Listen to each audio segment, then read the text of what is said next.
Muy bien, la noticia del momento hoy a Contrarreloj tiene que ver con un tema al que le hacemos seguimiento. Iniciamos ayer, Montoya, hablando de la donación de órganos.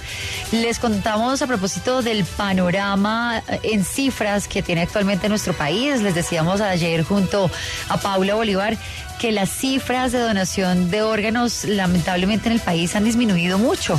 Ayer nuestro invitado nos decía que él creía, ¿por qué no?, que tiene que ver con una serie de la cual se ha venido hablando y que él siente que la gente se deja llevar por la ficción también y que prefieren no hacer ese tipo de donaciones, etcétera. Y hay una cantidad de mitos, tristemente, alrededor de un tema que sin duda alguna es muy relevante.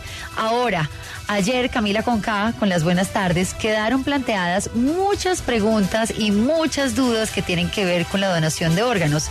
La primera que planteamos ayer a Contrarreloj, Montoya, tiene que ver con que nuestro experto nos decía: usted puede querer donar, usted lo deja firmar. Y puede dejar firmado. Pero nos decía él que si su familia determina que no, pues usted ya se convierte en un no donador de órganos. Entonces usted fallece, su órgano no se dona, pese a que usted lo había pedido. Así. Entonces quedamos con una duda muy, muy grande, Camila, porque mucha gente nos ha escrito a Contrarreloj a propósito de ese tema que queremos hoy con usted y con el apoyo de nuestro siguiente invitado, entender legalmente cómo funciona el panorama del tema de la donación de órganos en Colombia. Así que vamos a saludar inmediatamente a nuestro siguiente invitado, Camila. Rosario, muy buenas tardes para todos. Pues el autor del proyecto de ley que buscaba impulsar la donación de órganos en el país es el senador Rodrigo Lara, y por eso lo hemos invitado para saber qué ha pasado con la ley y también para contestar algunas de estas inquietudes. Senador, muy buenas tardes, mil gracias por atendernos y bienvenido a Contrarreloj. Hola Rosario y Camila, un saludo muy especial para ustedes y para todos los oyentes.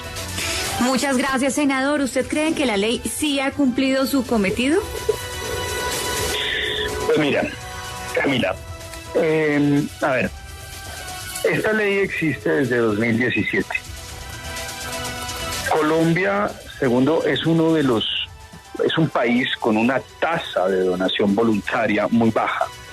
Es decir, esto significa que es un país en donde la gente muy poco se dedica a decir en vida que si muere en circunstancias de donar, pues se le pueden extraer sus órganos.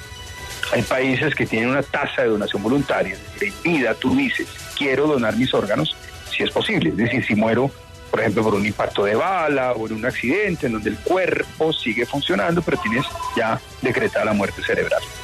Donación voluntaria en Colombia es muy baja.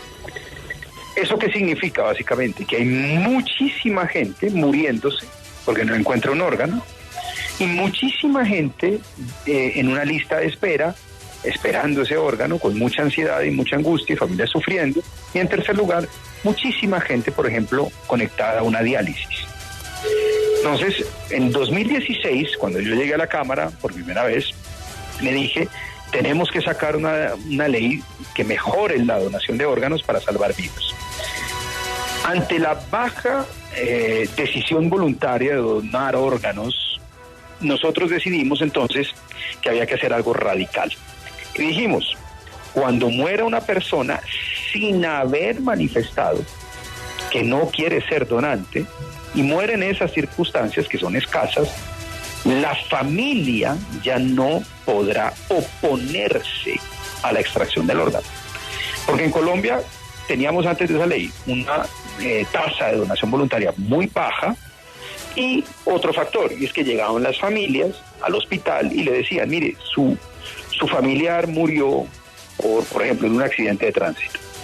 Ya se le decretó la muerte cerebral, pero su corazón sigue latiendo. Por consiguiente, podemos extraerle un órgano y salvar muchas vidas.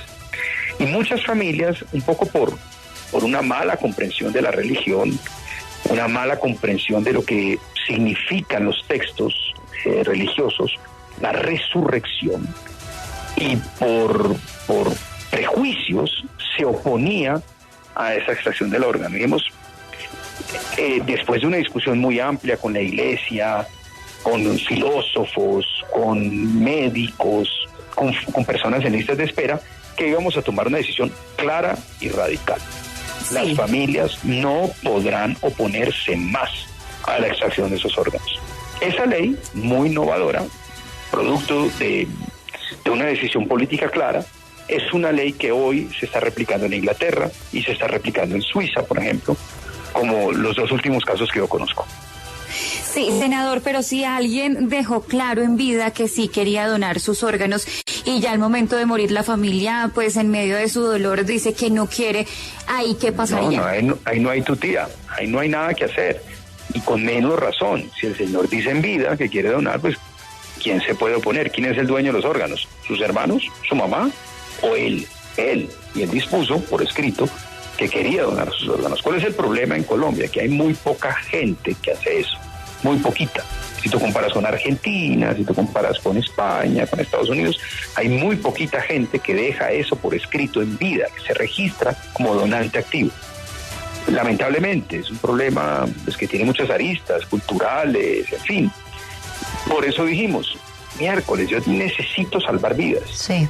Entonces, mi decisión política es tajante, clara. Así el señor no diga en vida que quiere ser donante, la familia no podrá oponerse.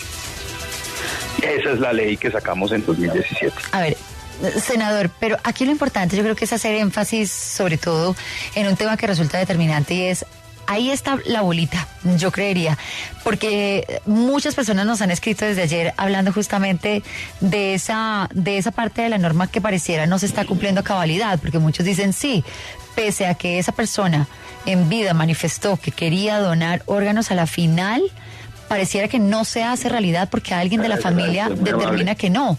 Entonces, ¿qué veeduría se está haciendo sobre el proceso como tal? Es decir, ¿cómo se hace seguimiento para que eso realmente esté pasando y que los familiares de la persona recién fallecida pues no tomen una decisión sobre la decisión que ya había tomado quien había decidido pues entregar sus órganos?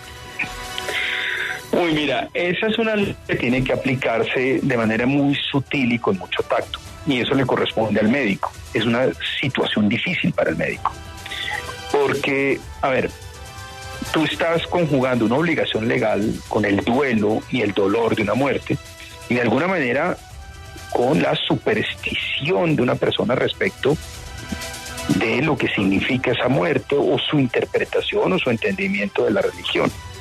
Hay gente que piensa que la resurrección de los muertos, que existe pues en los textos bíblicos colombianos, es una resurrección tal cual como somos, con pelo, con ojos, con orejas.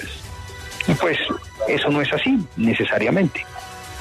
Entonces, pues, cuando la gente lee literalmente los textos religiosos, piensan que no va a resucitar tal como era. Y eso lleva a que mucha gente diga, pero si usted me le saca los ojos, si usted me le saca tejidos, si usted me le saca el riñón, pues esa persona va a resucitar tuerta o sin los órganos. Eso hay que entenderlo muy bien. Entonces un médico tiene que entender esa situación. Y a veces pues se vuelve imposible la extracción de esos órganos porque de pronto la reacción de la familia puede ser muy violenta, puede ser muy efusiva y evitar que el médico lo haga. Uh-huh. Porque difícil, no quiero enterrar a mi hijo con sus ojos. Sí, claro. Porque no consigo enterrarlo sin sus ojos. Sí, sí. Es muy difícil. Entonces, digamos que, a ver, el médico tiene que mirar caso por caso. Si ve que es imposible y que eso es un acto para la familia de una violencia brutal e insoportable, pues lo sugerible es que el médico pues no lo haga. Pero si la familia también entiende que es un derecho establecido por la ley colombiana de retirar esos órganos para salvarle la vida a otra persona, hay familias que lo entienden. Senador, yo creo que eso se aplica caso por caso. Ejemplo práctico a esta hora. Yo quiero ser donante de órganos. ¿Cuál es el proceso a seguir? ¿Cuál es el modus operandi cuando uno toma esa decisión? Te invito a todos los colombianos a que lo hagan. Yo lo hice, mi familia lo hizo. Tú bajas, tú entras a la página del Instituto Nacional de Salud y ahí hay un formulario. Quiero ser donante. Y ahí sí ya no hay tutía. Si llega la familia y dice, no me opongo, y dice, su hijo, su esposo, su familiar quiso serlo. Y su voluntad, sus ideas, sus supersticiones pueden ser muchas, pero es su voluntad. Y el dueño del cuerpo es el señor que falleció, punto. Perfecto. Entonces, lo primero es entrar a la página, manifestar su deseo. Ese deseo queda firmado, hay que llevarlo ante un notario, simplemente queda firmado ahí y alojado en la página, o uno se queda como con una especie de copia para mostrarle a sus familiares la decisión recién tomada. No me acuerdo si tú quedas con copia, pero tú la puedes guardar, le tomas una foto. Pero pues en el INS eso queda ahí registrado. Bueno, yo creo que alrededor del tema se teje cualquier cantidad de dudas, mucha gente escribe. Déjame decir dos cosas. Mira, esa es una ley que permitió aumentar en el primer año un 30% los trasplantes de órganos. Esa es una ley que salva entre 1 vida y media y 2 vidas al día. Ay, sí. Al día. Es decir, serían personas que morirían hoy sin esa ley.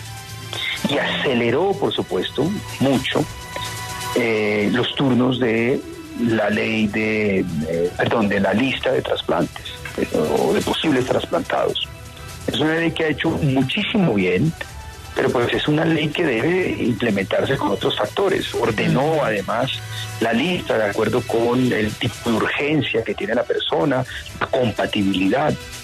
Esa es una ley que ha hecho muchísimo bien. Falta mucho más.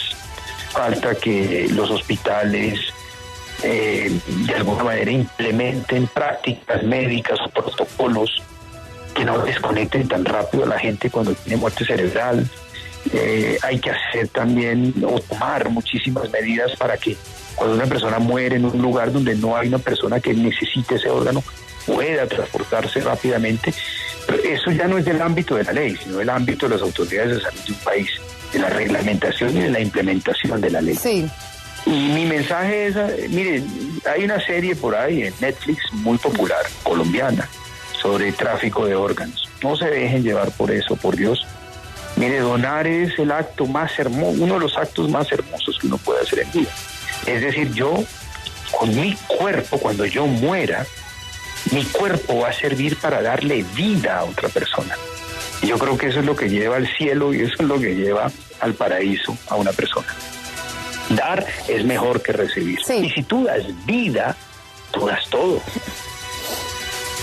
Sí, teniendo en cuenta que por ley todos somos donantes, ¿qué va a garantizar que cuando el paciente fallezca los órganos van a tener un proceso que va a ser totalmente legal? ¿Cuál es esa ley existente? Ese tema del tráfico de órganos es un poco exagerado. La verdad ha habido casos, pero pues, terribles, pero son muy mínimos. Es decir, es que tú coges un riñón y un riñón tú no lo puedes transportar durante horas, tú lo puedes vender durante horas. Es decir, eso es un costo inmediato, lo retiro y lo trasplanto inmediatamente. Eso de que yo lo voy a guardar en la nevera y se lo vendo a fulano de tal, eso es casi ciencia ficción. Sí, pues senador Rodrigo Lara, muchísimas gracias por hablarnos de este proyecto que usted impulsó en el Congreso hace unos años y pues estaremos muy pendientes al desarrollo de todas estas noticias porque ya hemos visto, como usted lo dijo, muchas personas han estado hablando de esta serie y también de lo que puede implicar para una persona cuando va a decidir si quiere ser donante al momento de morir. Muchísimas gracias por acompañarnos en Contrarreloj. Mucho gusto, muchas gracias, muy amables.